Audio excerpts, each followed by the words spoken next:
We have the DCJ interviews happening. We have, of course, politics. So, as a final word, what do you think the headlines this week should focus on? Well, I think the headlines would definitely focus on the nomination of our new Chief Justice, which would be a step forward for us to fill that vacuum since the departure of our Chief Justice, and make sure that in fact things are beginning to return back to normal, because a country without a Chief Justice is kind of not the kind of message that you want to send to the world and to the community. And the second aspect is also I'm looking forward to the selection, to the interviews of the Deputy Chief Justices, and I see there are quite a number of formidable candidates. That also is going to be an interesting subject. Politically? I mean, political in the sense that, of course, the judiciary is an important pillar of our national state structure, and therefore to have things there in place. On the issue of the Iebc, obviously we would like that, now that Parliament has already passed the law and made the decision, and now it is it is up to the government to sort of accelerate the process of selecting the new, providing the funding to help the exit of the commissioners and the selection of the new ones. And I think it's important to do that as quickly as possible. Although when we were debating this in Parliament, the dates that were put in, the 30th of September and the 1st of November, I found from my experience, my past experience, that in fact those dates were unrealistic. But nevertheless, it is important for us to get on with this business. Okay. Senator, what do you think the headlines should focus on this week? Remember, probably there should be a follow-up on the defense for William Ruto, him saying that he's not corrupt. No, because the more he defends himself, the more the matter will become continue being creating more fodder. Because, as I said, the minute, even in law, it's called character.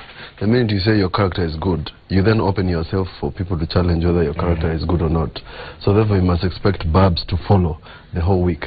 Two things that to me are very important. And I want to say this, the country doesn't know that when we adopted the report of the Joint Select Committee, Iebc commissioners were supposed to exit within 14 days. Now, there's somebody in the AG's office, and when we interviewed the AG said, provide the platform, I will provide the instrument. The CS Treasury said, provide the platform, I have the money to pay them. Because, and Justin Muturi, I don't know, I saw the statement was issued from Tehran. Maybe he got some very nice moment while he was out there, a revelation.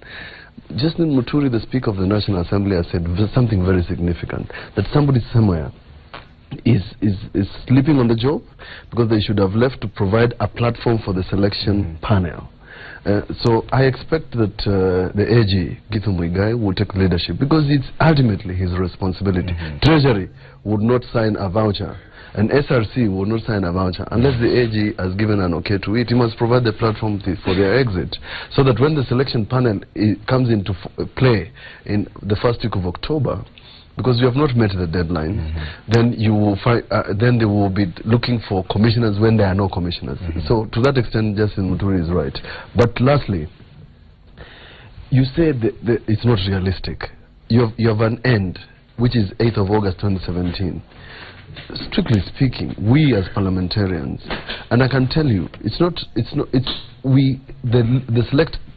selection panel, a selection committee of 14 members from CORD and Jubilee, so we didn't agree out of nothing. We quarreled, but we came with a formula. If the 30th of September is not realistic, what is the realistic date? Because we cannot, if we move one date, that is A, 30th of September, and you cannot move Z, which is 8th of August, how do you fill in the gaps? I expect leadership.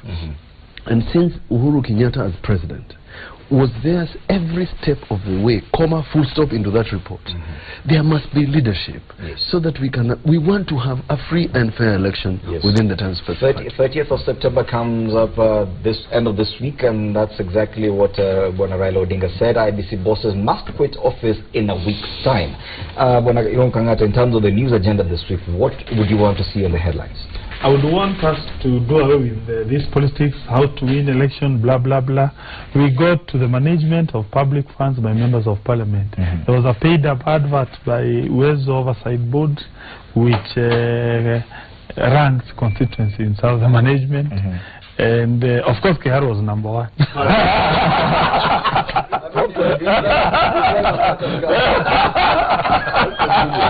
Was number one. So they need to put a headline here explaining, asking members of parliament, who did you give this money to?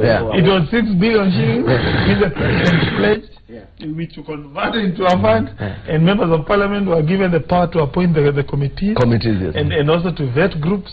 Most of them, some of them, they give fake groups which don't exist, which have not, some constituencies have not even repaid a coin, notwithstanding that money was disbursed, I think, 1 or 2 years ago. So we need an explanation. Where did this money went to? Of course, they should ask Kiharu, how did we run? So to me, that should be the headline. I don't know why we are always talking Raila. I don't know who, no way. Where go? We don't come that on the headline. That would be something. What Brian Weke, in terms of the news agenda this week? I think, and if you look at even today's news, whatever is news is what has been said by a politician. But I think, for me, 2 key things. One is the elephant in the room. I've seen the faith-based organizations have actually gone ahead and appointed their representatives to sit in the selection panel. However, the elephant in the room is that there is no serious offer for the commissioners. In terms of the exit package? In terms of the exit package. So for me, this week, and I want to agree with this gentleman, because he calls people this gentleman, that it's a good title, boss. The election date cannot shift. No. And for me as a practitioner in matters to do with elections, then for us to hold credible elections, then we have to be prepared early. Yes. And if we are moving these dates, if you look at the report, we're meant to have commissioners by 30th. Yes. Clearly, we don't even have resignation letters, and we are quickly headed to 30th. So this week, clearly, we need to negotiate with the commissioners, put a serious offer on the table. I think last week the Attorney General was not there. Now he is back. Let us put a serious offer on the table, so that end of this week, the commissioners give us a notice. Then we can commence the process of gazetting the selection panel and subsequently advertising for the positions, so that we can get credible Kenyans to run the commissions. Number 2 is the issue of the Deputy Chief Justice. I think now that we have appointed a career judge to be the Chief Justice, then it would be important to get somebody, an outsider, to help. Clearly, it will be a woman, because the constitution again is very clear. But there are, I think, 2 or 3 gentlemen who have applied for that position as well. That is an exercise in futility. I tell you, then they can actually appear in public and tell us their plans for the position next time. But I can tell you for a fact, it will be a woman. And for me, I think it would be important for us to get an outsider, so that you can have both a blend of insider and an outsider. Okay, thank you so much, Brian Weke, CEO, Institute for Education and Democracy, and next to him, Irongo Kangata, Member of Parliament for Kiharu. On my left, Senator Mutula Kilonzo from Makueni, and Yusuf Hassan, MP, Kamukunji. That has been our news review. In a short while, Joey Mudengi is going to tell us what's trending today.